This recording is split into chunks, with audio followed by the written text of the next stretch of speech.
Okay, well, it's time to fill out W-4 forms. This means you probably just got a new job, or maybe you got married, or you had a child, or some such thing. But some major event in your life now requires you to pay a different amount of taxes. The whole point of a W-4 form is to tell your employer just exactly those life circumstances that are going to affect how much taxes you pay. So you fill it out correctly, you get the right amount deducted. You fill it out incorrectly, and you'll either owe more money in April, or you'll get a huge refund that could have been put to better use early on.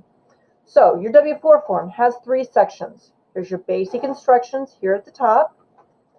Then there is the middle section here, which allows you to show the amount of allowances that you need to claim. And the bottom section is a part that your bookkeeper at your employer's office actually cares about. That's where they get the right number to know how much to deduct from your paycheck.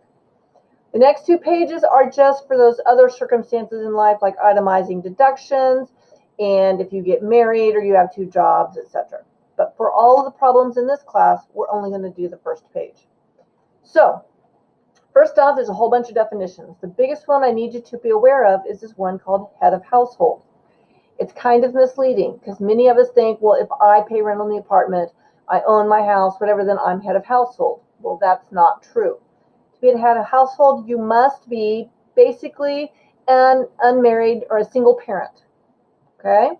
So if you read the fine print, it says you are unmarried and you pay more than 50% of the cost of keeping up a home for yourself and your dependents. Generally, dependents will be your children. Now, sometimes if you have an elderly parent, grandparent, or aunt, uncle, something like that lives with you, then sometimes you can claim them as a dependent if you are paying the cost of their housing and food and all that. So, head of household is a little misleading. This middle section, we'll come back to that. That's going to tell how many allowances that you're going to be able to claim. The part that we're really concerned about is this bottom part here, the employee's withholding allowance certificate. So we're going to fill this out for Pat Smith. Pat Smith is a teenager, lives at home with his parents, and maybe some other siblings. So basically, you would get this off of the scenario or the case study. The name is going to be Pat E. And his last name is Smith. I can type right.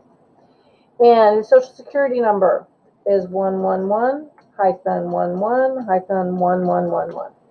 Okay? Again, all that information is on the case study. Address, box 1, anywhere, Kansas.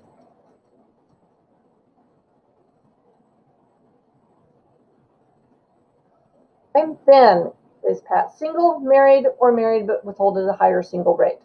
Single people have a little more money taking another paycheck than married people do. They give married people a break because they know it's supporting 2 people and many times children as well. So if he's single, we're going to check the single box. On box 4, you check it if your name is different than what is on your social security card. That can happen like right after you get married or you have a legal name change, whatever. Most of the time you will not do that one. Line 5, the total number of allowances you are claiming from line H above or one of those other worksheets. Well, we're going to do from line H above. So we come up here. It says enter 1 for yourself if no one else can claim you as a dependent. Well, Pat is living with his parents, so his parents will claim him because it makes their taxes less. Okay? If he were in college or out on his own, staying in his own apartment, that kind of thing, then he probably could claim 1 there. But someone else claims him, so we're going to have to put a 0 there. Line B, enter 1 if you are single and have only 1 job. Well, that would be Pat. If he's married and has only 1 job, his spouse doesn't work. Nope, he's not married. Wages from his second job or spouse's wages. He only has 1 job, not married, so that doesn't affect him either. So it's this first line we have to worry about. You're single and you have only 1 job. Well, that describes Pat. So it says over here, enter 1 if. So we're going to put a 1. Line C, enter 1 for your spouse. He is not married. He's living with his parents, so that's going to be a 0. Number of dependents. He does not have any children. Head of household. Remember we said you had to be a single parent to claim that, so that's not him. Child or dependent care expenses, no children, no child care tax.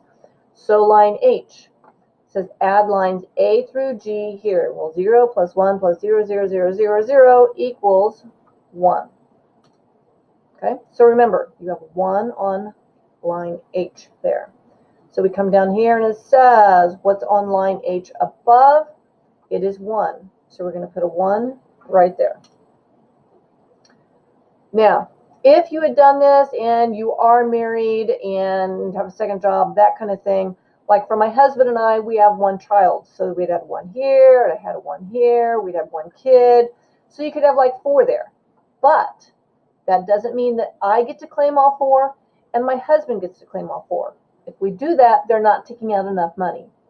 So we need to split whatever that number is, we need to divide between the 2 of us.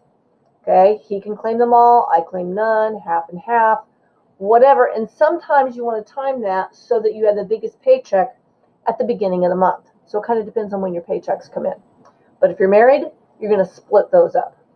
He's not, so he gets all of them, so we put the 1 there. Any additional amount you want withheld from your check. If you have, let's say, a trust fund or some other reason where they're not taking enough money out, you can add that to that point and they'll take extra out. Your case study will say if they do or not.